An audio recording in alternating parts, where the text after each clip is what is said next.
할렐루야. 오늘은 베드로후서 2장 17절과 22절 말씀 가운데 물 없는 샘을 조심하라 라는 제목으로 함께 은혜를 나누고자 합니다. 물은 인간만이 아니라 동물 모든 식물까지도 생명과 같습니다.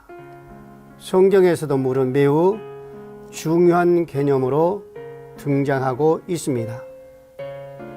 물은 성경을 상징하는 것으로 하나님은 물을 통하여 인간에게 은혜와 복을 주시지만 또한 인간이 하나님을 거역하였을 때는 물을 통하여서 심판하시기도 하셨습니다. 즉 물은 성경에서 하나님의 은혜와 심판을 상징하는 개념으로 나타납니다. 물을 성경에는 물이 심판의 의미보다도 생명을 주시는 하나님의 은혜로 표현된 곳이 더욱 많습니다. 아브라함의 여종 하갈이 그 아들 이스마엘과 함께 사라에게 쫓겨나면서 아브라함이 떡과 물 한 가죽 부대를 취하여 하갈의 어깨에 메어주고 그 자식을 이끌고 가게 하매 하갈이 나가면서 브엘세바의 들에서 방황할 때에 하나님께서는 물이 없어 죽게 된 그들에게 샘물을 주심으로 그들을 구원하셨던 것을 우리가 볼 수 있습니다.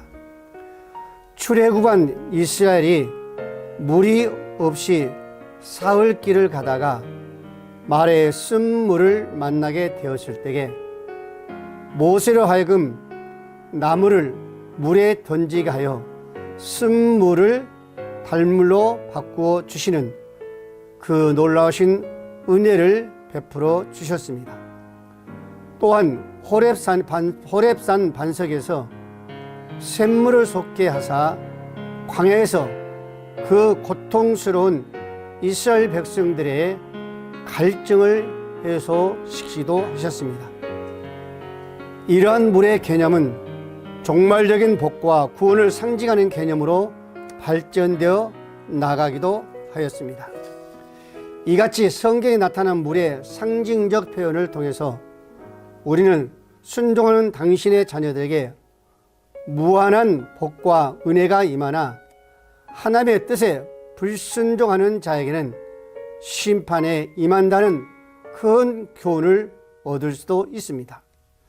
사랑하는 우리 모든 성도 여러분, 오늘 본문 15절 17절 말씀에서 이 사람들은 물 없는 샘이요 광풍에 밀려가는 안개니 저희를 위하여 캄캄한 어둠이 예비되었다라고 말씀하고 있습니다. 발람의 길을 따라간 거짓 선지자들의 상태를 가리켜서 물 없는 샘이라고 하고 있습니다. 사막지대에서 물이 생명이라고 하언이 아닙니다. 갈증으로 목말라 하는 양들이 솥대를 몰고 다니다 물을 발견하실 때에 뜨거워진 얼굴과 손발을 식히고 타는 갈증을 해소하기도 합니다. 그러나 만일 물이 한 방울도 없을 땐 어떻게 했을까요? 생각만 해도 힘들지 않습니까? 위험하죠. 생명까지도 이를 수도 있습니다. 바로 이와 같이 거짓 선지자들은 광야에 있는 물 없는 마른 샘과 같은 것입니다. 그들은 그런 모습으로 많은 사람들을 유혹하고 있습니다. 그 유혹에 따라 많은 사람들에게 생명을 주지 못하고 갈급함을 채우기는커녕 오히려 갈증만 나게 할 뿐입니다. 즉 일시적으로 소생한 것 같지만은 광풍에 밀리면 안개가 금세 사라지듯이 금방 갈증을 주고 있는 겁니다. 그렇다면 우리는 참 생명의 물을 찾아야 하는데 그 참 생명의 물은 과연 어디서 찾아야 할까요? 성경은 말하기를 생명은 오직 유일하신 하나님의 아들 예수 그리스도를 말씀하고 있습니다. 요한복음 14장 6절 말씀에도 예수께서 가라사대 곧 길이요 진리요 생명이니 나로 맘지 않고는 아버지께 올 자가 없다라고 말씀하고 있고, 요한복음 4장 13절 말씀에서도 예수께서 대답해 가라사대 이 물을 먹는 자마다 다시 마르려니와 내가 주는 물을 먹는 자는 영원히 마르지 아니하리라.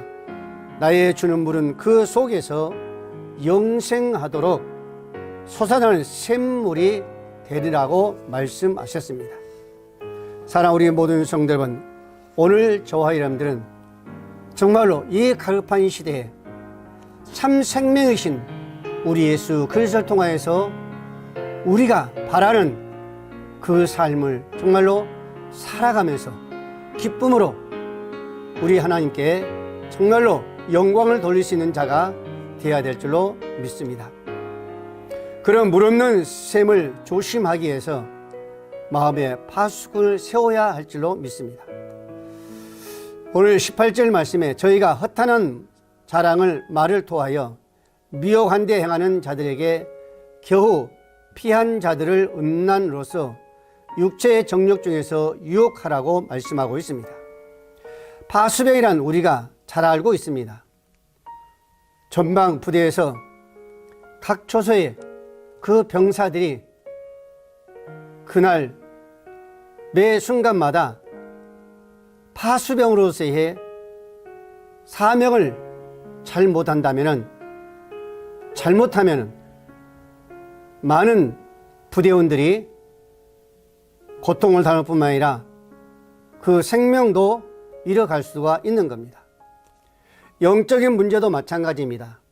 이처럼 마귀는 쉬지 않고 거짓 선지자들과 불의를 행하는 자를 통해서 우리를 매일매일 쉬지 아니하고 유혹하고 있습니다.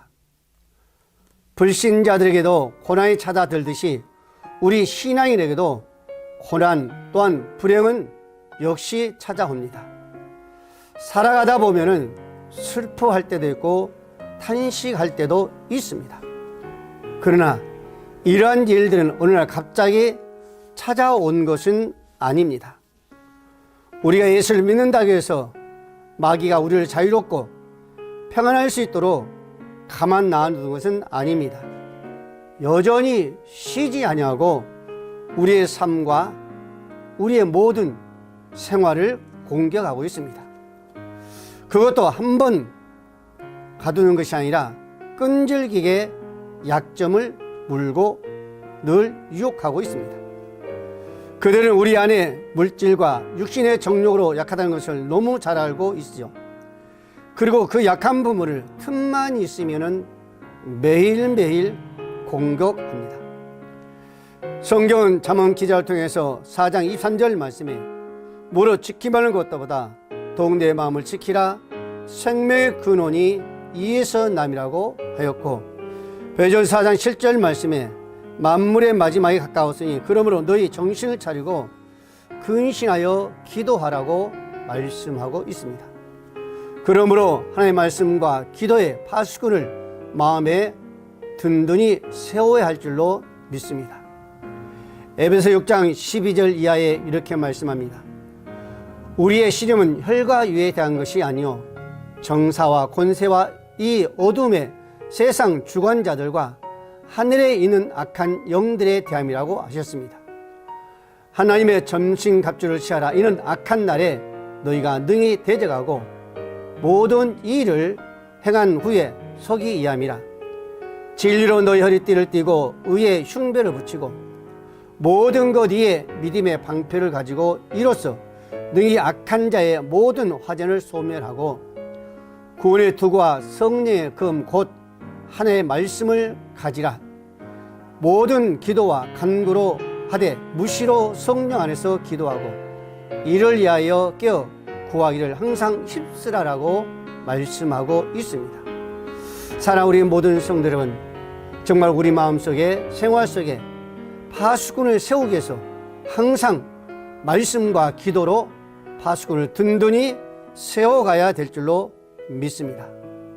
마태복음 12장 43절 말씀에도 더러운 귀신이 사람에게 나갔을 때에 물 없는 곳으로 다니며 시기를 구하되 얻지 못하고 이에 가로되 내가 나온 내 집으로 돌아가리라 하고 와 보니 그 집이 비고 소재되어 수리되었거늘 이에 가서 저보다 더 악한 귀신 7을 데리고 들에 가서 거하니 그 사람이 나중에 형편보다 더욱 심하게 되니라.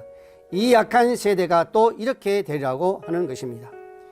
이는 범죄하고 교만해진 이스라엘 백성들 향해서 빗대어 하신 말씀입니다. 사랑하는 우리 모든 성도 여러분, 이스라엘 백성들은 하나님의 백성임이 분명합니다. 그들은 광야에서 만나와 메추라기를 먹이시고 구름과 불기둥으로 함께 하시며 그들을 인도하신 것은 사실입니다. 그런데 그들이 하나님을 알고도 범죄하였으며 그리고 바알을 섬기듯이 하나님을 섬기지 아니하고 그들은 결국 멸망하고 말았습니다. 이스라엘 백성을 향하여서 경고하였습니다. 곧은 백성이라고 말하였죠. 출애굽기 3장 3절 말씀에 너희로 젖과 꿀이 흐르는 땅에 이르게 하려니와 나는 너희와 함께 올라가지 아니하리니 너희 목이 곧은 백성인즉 여호와께서 모세에게 이르시기를 이스라엘 자손에게 이르라 너희는 목이 곧은 백성인즉 내가 순식간에 너희를 진멸하리라고 말씀하셨습니다. 여러분, 베드로는 이에 비참한 상태를 가리켜서 베드로후서 2장 20절 말씀에 개가 그 토하는 것에 돌아가지가 돼지가 씻었다가 더욱 구덩이에 도로 누웠다는 말에 비유하고 있습니다. 우리는 완전한 선을 행하는 완전한 자는 아닐전적 그러나 날마다 삶 가운데 우리 자신을 돌아보면서 말씀과 기도로 늘 무장하고 파수꾼을 든든히 세워서 당당하게 믿음의 성공자로서의 주님을 사랑하고 주님을 기뻐해 될 수 있는 정말 하나님을 찬양할 수 있는 오늘 저와 여러분들 되시기를 주의 이름으로 축복을 드립니다.